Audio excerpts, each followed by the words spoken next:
aos olhos do Pai.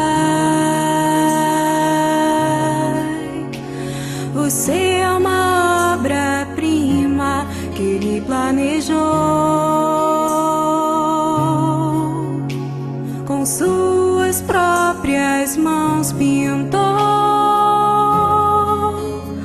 a cor de sua pele, os seus cabelos desenhou cada detalhe,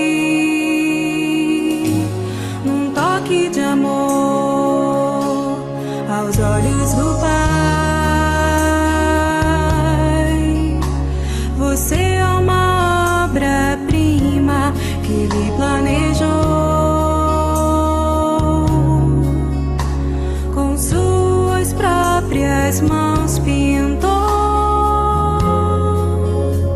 a cor de sua pele,